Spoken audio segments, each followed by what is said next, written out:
कहीं ना कहीं ईवीएम की धांधली देखने को मिली थी, आप बहुत अच्छे से जानते हैं। और जितने भी हमारे दर्शक हैं वो भी चुनावों को लेकर तो काफ़ी अच्छे से जानते होंगे कि उत्तराखंड के चुनाव में भी ईवीएम को लेकर छेड़छाड़ की बात आई थी। और अगर पंजाब में भी यही सीन देखने को मिला तो आप कैसे नहीं मान सकते हैं कि गुजरात चुनाव में ईवीएम के साथ छेड़छाड़ नहीं की। नमस्कार, मैं हूं राहुल शर्मा, आप देख रहे हैं SPN न्यूज़। स्वागत है आप सभी का हमारे इस प्रोग्राम में। और प्रोग्राम की शुरुआत हम कर रहे हैं गुजरात विधानसभा चुनाव से। गुजरात विधानसभा चुनाव से पहले जो माहौल बना हुआ है उसे देखकर तो ऐसा लग रहा है कि आम आदमी पार्टी इस बार जरूर बाजी मारेगी। लेकिन चुनाव से पहले ईवीएम का मसला खड़ा हो गया है। ये कहा जा रहा है कि ईवीएम के जरिए एक बार फिर बीजेपी चुनाव जीतने की कोशिश करेगी। और क्या वाकई सारा खेला ईवीएम का है? क्या ईवीएम के जरिए बीजेपी ज़रूर कुछ झोल झाल करती है? क्या जिस तरह से हम देख रहे हैं कि एक तरफा सरकारी एजेंसियां काम कर रही हैं, विपक्ष को कमज़ोर करने का काम किया जा रहा है, क्या इसका सीधा मतलब ये है कि शायद एक तरफा चुनाव जीतने का काम गुजरात में भी बीजेपी करेगी और ईवीएम का बहुत बड़ा रोल होगा? इसी मुद्दे पर आज हम अपनी सहयोगी से जानने की कोशिश करेंगे और ये भी पूछेंगे कि आखिरकार क्या वजह है कि जब जब चुनाव नज़दीक आते हैं ईवीएम का मुद्दा खड़ा हो जाता है। वीवी जो अगर बात करें, इसके अलावा जो और चुनाव की बात करें तो जिस तरह से हम चुनावों के वक्त में देखते हैं कि बैलेट पेपर से चुनाव की मांग कही जाती है, क्यों बैलेट पेपर वर्सेस ईवीएम दिखता नजर आता है और ईवीएम में वाकई कुछ गड़बड़ी कर सकती है बीजेपी? नेहा हमारे साथ जुड़ी है। नेहा, बहुत बहुत स्वागत है सबसे पहले तो। और सवाल नेहा मेरा ये रहेगा, ईवीएम को लेकर जो विपक्ष इस बार सवाल खड़ा करा या जनता भी कहीं ना कहीं असमंजस की स्थिति में, क्या लग रहा है वाकई ईवीएम के जरिए इस बार चुनाव जीतेगी बीजेपी और आम आदमी पार्टी जीतते हुए भी हार की स्थिति में दिखाई देगी? देखिए राहुल, अगर हम यहाँ पे ईवीएम के बारे में ही चर्चा कर रहे हैं तो ईवीएम को लेकर मैं सिर्फ इतना कहना चाहूँगी। देखिए, हमेशा आपने देखा होगा कि उत्तर प्रदेश का जो विधानसभा का चुनाव था उसमें भी कहीं ना कहीं ईवीएम की धांधली देखने को मिली थी, आप बहुत अच्छे से जानते हैं। और जितने भी हमारे दर्शक हैं वो भी चुनावों को लेकर तो काफ़ी अच्छे से जानते होंगे कि उत्तराखंड के चुनाव में भी ईवीएम को लेकर छेड़छाड़ की बात आई थी। और अगर पंजाब में भी यही सीन देखने को मिला तो आप कैसे नहीं मान सकते हैं कि गुजरात चुनाव में ईवीएम के साथ छेड़छाड़ नहीं की जाएगी। देखिए, अगर इस वक्त अगर गुजरात में नजर डाली जाए तो गुजरात में आम आदमी पार्टी का बोलबाला ज्यादा नजर आ रहा है। जिस तरीके से यहाँ पर अरविंद केजरीवाल की सभाओं में जो भीड़ है उसको देखकर तो यही जाना जा रहा है कि आने वाले वक्त में वहां पर आम आदमी पार्टी आएगी। लेकिन फिर भी अगर बीजेपी वहां सत्ता में आती तो बिल्कुल कहा जा सकता है कि ईवीएम के साथ छेड़छाड़ कर कर ये सब काम किया गया है। क्योंकि देखिए, सत्ता में कौन है? बीजेपी। गुजरात में 25 साल से कौन है? बीजेपी। तो कैसे मान सकते हैं आप कि बीजेपी वहां पर अपना सत्ता राज नहीं दिखाएगी? लेकिन चुनाव आयोग तो ये कह रहा है कि हम अपनी जिम्मेदारियों को बेहतर तरीके से निभाते हैं, हम अपनी ड्यूटी को बेहतर तरीके से करते हैं। ये तो विपक्ष है जो हम पर बार बार आरोप लगाता रहा है। लेकिन चुनाव आयोग भी एक तरफ कह रहा है, सरकार भी एक तरफ ये कहती है केंद्र सरकार की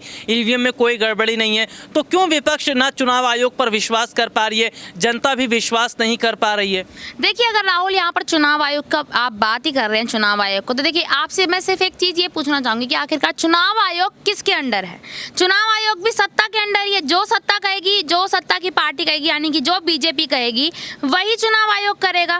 देखिए, चुनाव आयोग को भी बहुत अच्छे से पता है अगर वो अपना मुंह यहाँ पर खोलते हैं तो उनके साथ क्या होगा, उन्हें किस तरीके की धमकी दी जाएगी। उदाहरण के तौर पर मैं बता दूं कि मनीष सिसोदिया के साथ जो हुआ, लोकर में जो जिस तरीके का छापा पड़ा, उसको देखकर कैसे नहीं कहा जा सकता कि यहाँ पर चुनाव आयोग के ऊपर भी दबाव बनाया जाता। और देखिए, चुनाव में जीतने के लिए बीजेपी पार्टी किसी भी हद तक गिर सकती है। अच्छा, आज के टाइम पे बैलेट पेपर से चुनाव करवाना क्या ठीक रहेगा? क्योंकि लगातार ये कहा जा रहा है कि बैलेट पेपर से चुनाव होगा तो ज़रूर बेहतर होगा, ज़रूर विपक्ष की जीत जरूर होगी।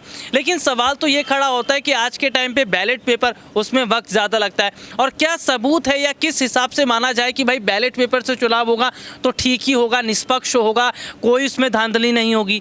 देखिए, बैलेट पेपर की आप बात कर रहे हैं तो बैलेट पेपर से अगर चुनाव कराया जाता तो काफ़ी अच्छी बात होगी। लेकिन आज के वक्त में शायद इतना ज़्यादा यूज़ नहीं किया जाता है। ये एक बड़े पद के चुनाव के लिए बैलेट पेपर का यूज़ किया जाता है। लेकिन यहाँ पर अगर देखा जाए ईवीएम से अगर चुनाव होता है, ईवीएम के थ्रू ही होता है, तो देखिए मैं ये पक्के श्योरिटी के साथ यहाँ पर कह सकती हूँ कि ईवीएम के साथ गुजरात में ज़रूर छेड़छाड़ होगी। और हो भी क्यों ना, यहाँ गुजरात में इस बार बीजेपी ये चाह रही है कि उनके हाथ से अगर गुजरात निकल गया तो शायद 2024 के चुनाव में भी उनको बहुत बुरी तरीके से हार हार का सामना करना पड़ सकता है। यानी कि हार और जीत हम यहाँ पर देख रहे थे। देखिए, चुनाव में हार और जीत तो लगी रहती है, लेकिन चुनाव से पहले एक बार फिर ईवीएम का मुद्दा उठा है। मुझे वो 5 राज्यों के चुनाव की बातें याद आने लगी, जिस तरह 5 राज्यों के चुनाव को हमने कवर किया था और बाकायदा हमने देखा था कि उस वक्त ईवीएम पर तमाम तरह के सवाल खड़े हो रहे थे। लेकिन एक बार फिर गुजरात हिमाचल चुनाव से पहले ईवीएम पर सवाल खड़ा होना, क्या ये विपक्ष की साजिश है? ये विपक्ष जो है अफवाह फैलाने का काम करता है। हालांकि विपक्ष की बातों को हम दरकिनार भी नहीं कर सकते थे, क्योंकि राष्ट्रपति चुनाव जीतने के लिए बीजेपी ने एक तरफा काम किया।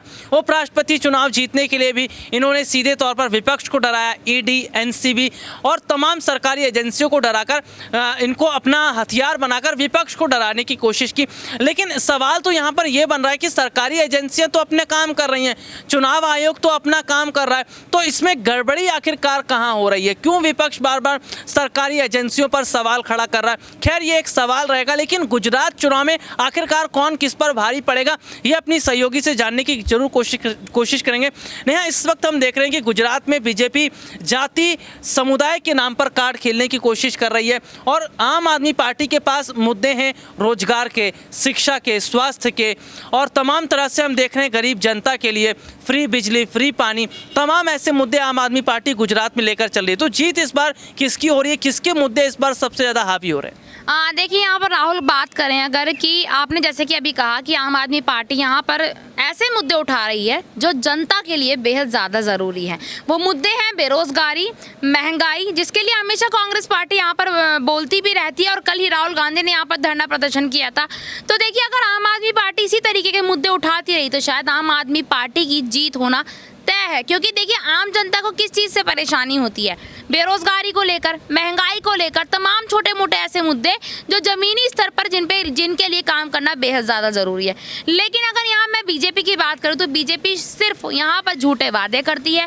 और देखिए, गुजरात में आपने कहा कि जाति कार्ड यहाँ पर खेला जा रहा है, वो इसलिए खेला जा रहा है क्योंकि मैं बता दूँ कि अमित शाह गुजरात से बिलोंग करते हैं, ये उनका गढ़ माना जाता है। और देखिए, यहाँ पर गुजरात में अमित शाह यहाँ पर उन्हीं समुदाय को ज़्यादा तवज्जो देते हैं जहाँ से जो खुद यहाँ पर कह सकते हैं कि अमित शाह है। तो देखिए, इसी वजह से यहाँ पर जाति का प्रमाण पत्र दिया, जाति का जो खेल खेला जा रहा है चुनाव को लेकर, क्योंकि अमित शाह और बीजेपी पीएम मोदी के लिए गुजरात काफ़ी ज़्यादा अहम है। अच्छा, एक आखिरी सवाल ये रहेगा कि जो अगर हम देखते हैं कि गुजरात में बीजेपी की हार होती है, ये हार बीजेपी की हार रहेगी या सीधे तौर पर पीएम मोदी की हार से इसको जोड़ा जाएगा और 2024 में कहीं ना कहीं पीएम मोदी की लोकप्रियता पर असर पड़ेगा? देखिए, बिल्कुल आपने सही सवाल यहाँ पर पूछा है। ये जो गुजरात का चुनाव है, ये बीजेपी तो आप बहुत दूर की बात है, ये सीधा असर पीएम मोदी की हार पर यहाँ पर पड़ता नजर आएगा। क्योंकि पीएम मोदी के लिए इस बार गुजरात को जीतना बहुत ज़्यादा मुश्किल हो चुका है, क्योंकि यहाँ 2 पार्टियाँ खड़ी हो गई हैं, एक आम आदमी पार्टी और एक कांग्रेस पार्टी, और इसका सीधा असर 2024 के चुनाव में पड़ना बिल्कुल तय है।